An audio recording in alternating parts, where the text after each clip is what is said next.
Investor Connect podcast program. This is Hall T. Martin. I'm the host of the show, in which we interview angel investors, venture capital, private equity, family offices, and many other investor groups for startups and growth companies. I hope you enjoy this episode. Thank you for joining us. Well, hello, this is Hall Martin with Investor Connect. Today we're here with Wenyi Cai of Polymath Ventures. Wenyi, thank you for joining us. Thank you, Hall. Glad to be here. Well, great. So what was your background before investing in early stage companies? What did you do before this? Yeah, I've done a variety of things. Just before starting Polymath, I was actually the COO of a startup in Silicon Valley called Milo.com, which we sold to eBay. And Milo was in the early days of omni-channel retail, and there was a lot of interesting experiences from building the team out, overseeing product and technology, but also doing a lot of the biz dev deals with large retailers as well as the syndicates. We ended up syndicating our data to Microsoft Bing, to eBay. That's how the eventual sale to eBay ended up coming about. So that was my experience just before starting Polymath. Before then, I actually worked as a management consultant with McKinsey & Company, actually based in the Dubai office. So I covered Middle East, Africa, South Asia. Polymath, we work in Latin America and generally believe that we have a particular view towards startups and investing in an emerging market setting. I think a lot of my background familiarity with these types of markets come from my days working in those very diverse markets with McKinsey, mostly in telecom, and really understanding how marketing and distribution work quite differently, or how, in general, go-to-market works very, very differently in these types of more fragmented and informal markets. Prior to McKinsey, I was a quant trader, so I helped start a hedge fund in trading U.S. equities and wrote out the trading strategies. I didn't major in business. I actually studied physics and philosophy at Harvard, and so I ended up kind of in business by accident, starting with the initial trading. Well, great. So what excites you right now? So I think in general, there's a few things exciting. Latin America is going through a very, very interesting moment in terms of venture capital investing heating up. Some companies that are, of course, getting valued at unicorn status valuations. And I think this is very exciting to me because I've been working in the region for 7 years, and the potential was always there because the size of the population and the size of the middle class is second only to China in terms of emerging market regions. And from a per capita standpoint, it's also very comparable to China, but it's one partly for many different reasons that has lagged behind in terms of capital in general, and I would say especially venture capital. But I think in 2019, we saw another doubling or tripling of the venture capital funding that's come into the region, led first and foremost by SoftBank announcing their $5 billion dedicated fund. And so that in itself doubled essentially the venture capital deployment into the region. So that's very exciting. I think the region itself has so much potential, especially for digital disruption of traditional businesses. And given the disposable income of the middle class and the size of the middle class, I think it's about time. So that's very exciting. Oh, great. So what's your advice for people investing in startups in emerging markets? What would you tell them to do first before they write that check? Well, I think one of the most important things is to understand that the consumer is incredibly different, right? So I think I see a lot of, sometimes the entrepreneurs or the companies that get funded the most are those with copycat business models. And so that's easier for especially international investors to understand because they've seen comparables or they've invested in that business. And I think that's of course very understandable and as a way to get into a new market. But I think that there are significant differences in consumer behavior and the distribution of wealth and the way that many of these mega cities function in not only Latin America, but across emerging markets. So I think that the true understanding of the consumer and how those consumer differences can mean whether this copycat model is going to have to go through many adaptations so that it's almost starting a new business and validating a new business model, or if it really has kind of the fundamental condition. So that's one of my pieces of advice. We generally believe that the enablers of disruption, so the technology enablers of disruption are the same. So social media is disrupting how people consume information, which changes the way that they think about brands. But e-commerce in Latin America for beauty, for example, is 1.5% penetration. And so the same direct-to-consumer type of business model or approach might not be ripe yet. So that's just an example of how we think about what are the global trends, but then how does that land at a regional or at a market level that's different in the US and Europe or even China. So what's your advice for people running startups in emerging markets? How is it different than the US?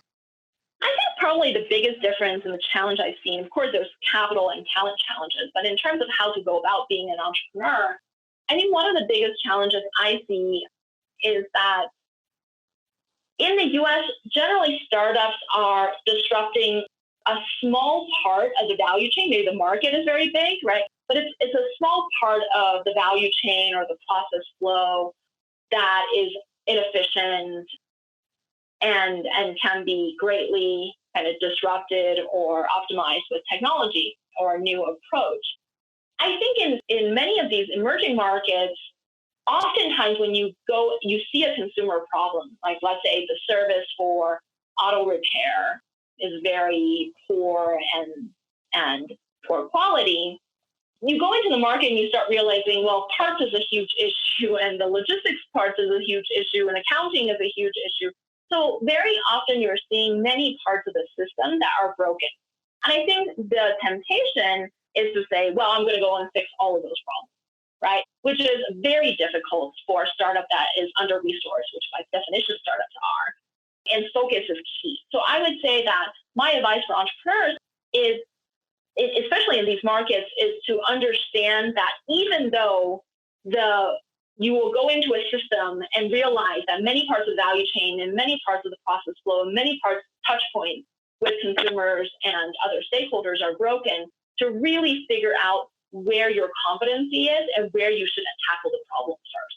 Otherwise, I think it's going to be many years of seeking product market fit by solving too many problems at the same time. Great. So let's talk about the state of investing in emerging markets and startups. How is the industry evolving? What changes do you see coming at this point? Yeah, I mean, I think as I mentioned, there's a lot of international investors kind of entering Latin America. I think I've already mentioned SoftBank, but I think there's a number of U.S. venture capital firms from Silicon Valley I've seen that are starting to do their third, fourth, fifth deals in Latin America. And so I think that's very interesting. That's very important because at the end of the day, I would say maybe for the exception of Brazil, generally there has been very few early stage investors in many of these markets. And so the experience level and the true understanding of risk investment, I think, has been lacking, right? And so having experienced GPs come in, maybe they don't understand the market as well, but they understand kind of how to work with entrepreneurs in the early stages where there's a lot of ambiguity and a lot of adjustment and a lot of risk fundamentally. So I think that's very positive.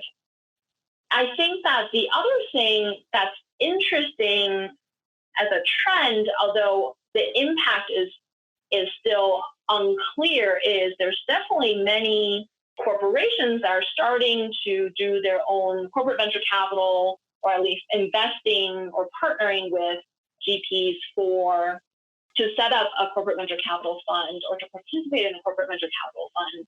I think that there's not enough evidence yet whether that is being done correctly or not, whether the corporates are able to adjust to early stage investing. That's my overall perspective. Of course, there are people who do it better, and there are other people who are really just testing out the waters. But that's very different than even 3 years ago. I would say most of this activity from the corporates has happened in the last 1 to 2 years. So I think that's another trend I'm seeing. I think the other piece that's very interesting is Chinese capital. So with Didi investing in and buying 99 taxis from Brazil and starting to launch across other markets in Latin America like Mexico, Colombia, and Chile. There's, I think, many Chinese tech giants, at least at the corporate development level, have started, and Tencent has made significant investments into Latin America as well. So I think that there's more and more Chinese capital coming in, initially from the large tech giants, but you also see some institutional investors paying attention. So that will change the dynamics quite a bit, because previously the acquirers were either local or maybe from the US. And I think Chinese acquirers are going to be potentially aggressive and start creating some velocity in the market. Great. So what is your investment thesis for this sector? What do you look for in startups that you want to build and create? Yeah, so first of all, Polymath is a venture studio model. So we actually build from inception, right? We partner with entrepreneurs. We are involved in the market investigation and understand what the need is and why we're building the model that we're building. And we continue to invest pre-seed, seed, Series A, even Series B, along with those ventures. And then, of course, we're quite involved in bringing other sophisticated investors in for follow-on rounds.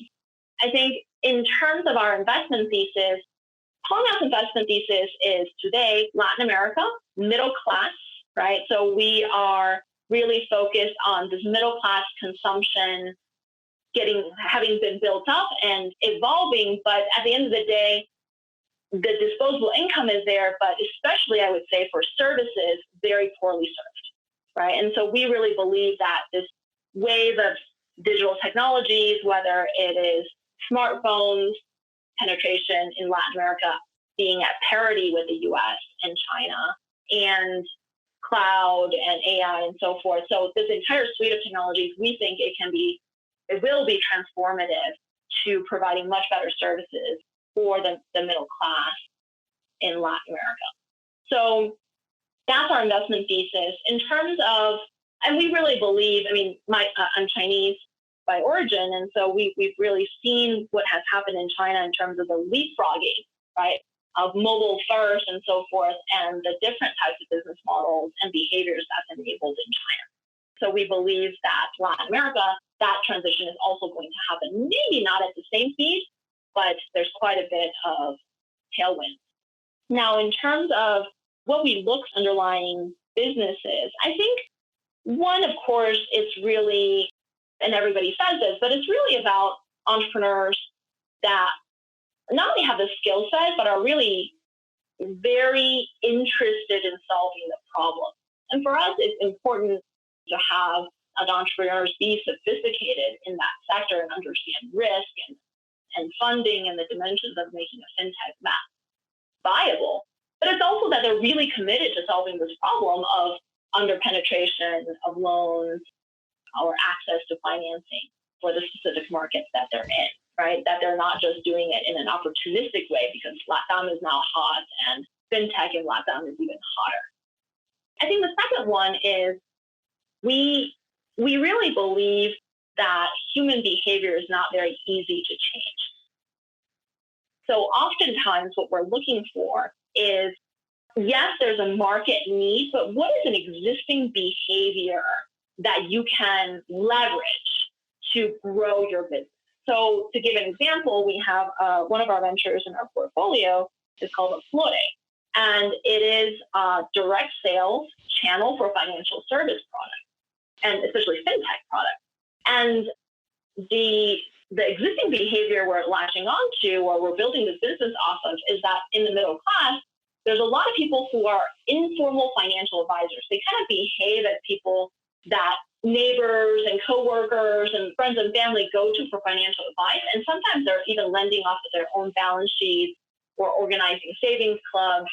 And so this is the channel. These are the trusted people that we've built Flore on top of as a network, because they're the trusted advisors to their community. And that means that there's going to be much better, much easier kind of customer engagement as well as repayment rates for the loans or the insurance products or other products that we distribute through them. So So I think for us, we're usually looking for some type of deep understanding of the market and existing behaviors that then putting digital, mobile first, and this platform business model on top of is going to give you quite a bit of lift in terms of scalability. So what are the challenges for the startup in the emerging markets there? Is it regulatory? Is it market? Is it technical or otherwise? I would say that, of course, regulatory is going to be more or less relevant depending on the sector that you're in. So a couple of our large sectors that we're in, which is in financial services and mobility, regulatory is actually non-trivial, right? And I think it's something to think thoughtfully about and pay attention to in these markets for sure. I don't think that's the largest challenge. I would say probably one of the biggest challenges is around talent, right? So when you're building in Silicon Valley or even in other hubs like New York, Seattle, and London, I think there's enough people that have worked at a startup before, understand what it means to work at a startup, have seen companies grow before, have understood them. What does 300% or what does 1,000% look like in a year? And what, one, how do you get customers, but also what does that really mean in terms of the internal challenges and stages that a startup goes into? So I think here you just don't, this is the first time generally that these companies have been built. And so what we do and what we help our ventures do is really do quite a bit of talent development and education of what that feels like to be an employee or a contributor or even like small equity holder in those startups. And I think the second part is executives that have really seen that process before and can help you scale. I think more likely what's happening today in our companies as well as in other peer startups is you're figuring that growth path out from scratch. So that path to growth is something where there isn't a clear playbook for yet in Latin America. So are there any particular sectors or applications you think are good immediate opportunities for investors to pursue in these emerging markets? I think that especially I would say in Latin America, I see a few, right? The first one is, I think financial services or fintech is just enormous because it's so underpenetrated both in the B2C and B2B level. And so I think there's many startups, dozens and dozens of very good startups per country. But I think the market is very wide and there's going to be room for a few decades in terms of the opportunity.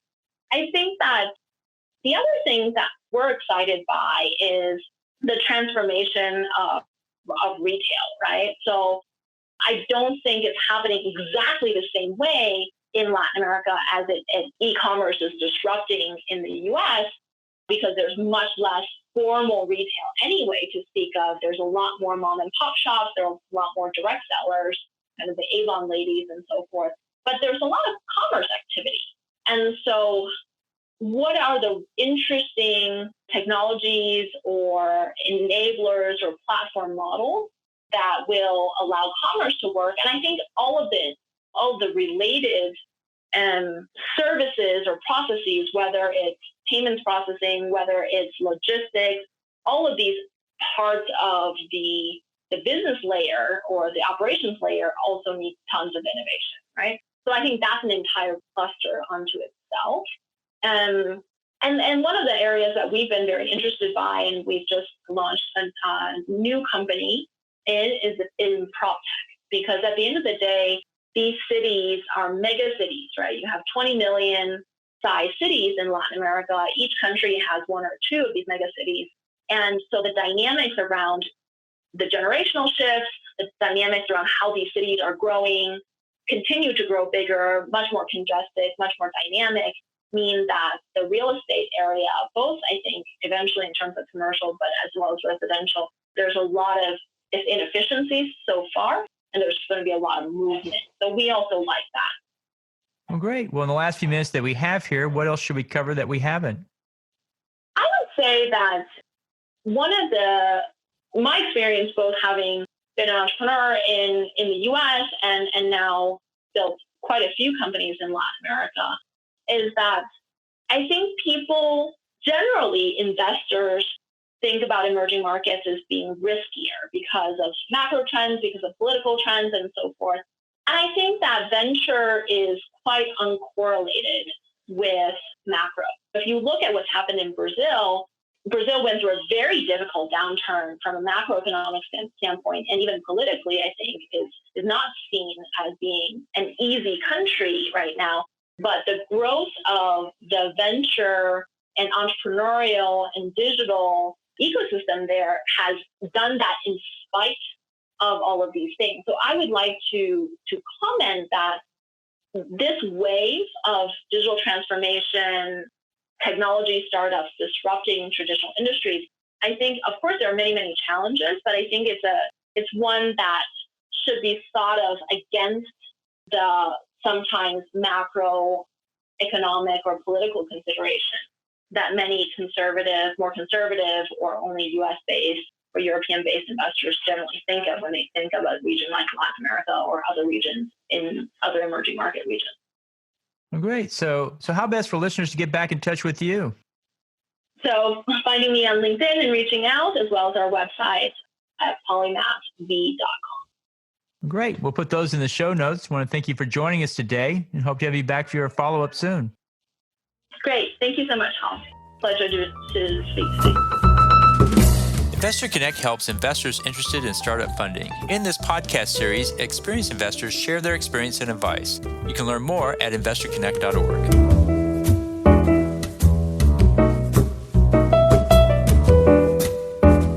Paul T. Martin is the director of Investor Connect, which is a 501c3 nonprofit dedicated to the education of investors for early-stage funding. All opinions expressed by Hall and podcast guests are solely their own opinions and do not reflect the opinion of Investor Connect. This podcast is for informational purposes only and should not be relied upon as a basis for investment decisions.